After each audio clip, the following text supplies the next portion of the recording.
Bafethu imali esisayiniswe ngayo Mbekezeli Mbokazi ingaphezulu ngisho komuntu owine iNedbank Cup. Ingaphezulu ngisho komuntu owine league uqobo. Basika ngikho lapho bafethu. If kuthi umuntu wesilisa uyazazi ukuthi umdlandla wakho awumuhle kahle ekamereni induku yakhe yakushalazela noma ayiqini kahle. Nazi imbiza bafethu kaBabudube ezobe itholakala ngomhla ka15 uzobe etholakala eMaritzburg kusukela ngo10 kuya ku3 bese kuthi ngomhla ka16 kuwona uDisemba uzobe etholakala eRichards Bay kusukela ngawu10 kuya ku3 ntambama bese kuthi ngomhla ka20 kuwona njalo uDisemba uzobe etholakala eGoli eMTN Reg kusukela ngo10 kuya ku3 kanti ke if kuuthi awukho kulezi indawo ungakwazi ukuthi umfonele usho ukuthi imuphi uPep angakwazi ukuthi akufakele kuona. So inamba yakhe ke ilula kakhulu ithi 065 629 5372. So ngangiphindi inamba 065 629 5372. Ngiyabonga kakhulu bafethu. Nampu ubufakazi abantu beyikhulumela bona. Kodwa bafethu imbiza lezi imbiza zakho ziyangqatsha nomama. Mama khona into engayenza kuyena yabo yehlisa umdlandla wocansi. Yabo akalithandi yena. Yabona nje mangimnike uthi uwanele. Kwesinye isikhathi kuyideliza u1. Manje imbiza zakho iziyalwa manje.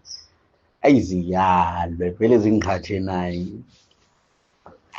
Nami ngangithi ngiyasiza lapha na nehlisa amandla iyavele ehla kakhulu yena akasona isiphiyaphiya.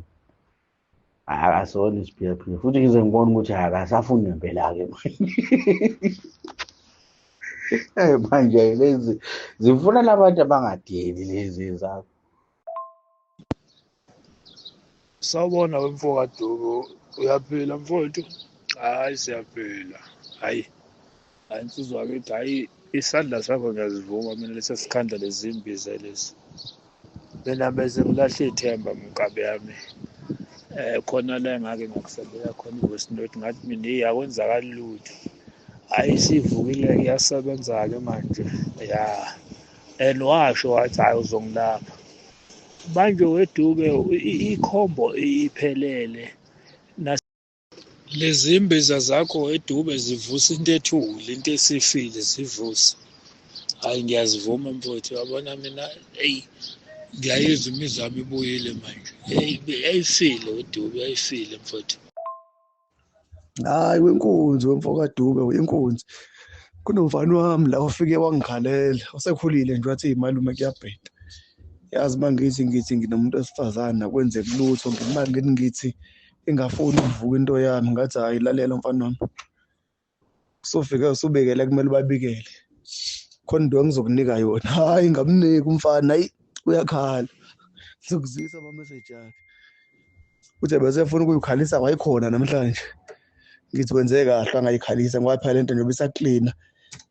Mawuya kumuntu lo dodo ubuzophumela kuyena. Amalume kusho mina ngisho wena inkunzi emalondalonda eyahlula sezinkankile hayi ke malume ngiyavuma mina awindoda.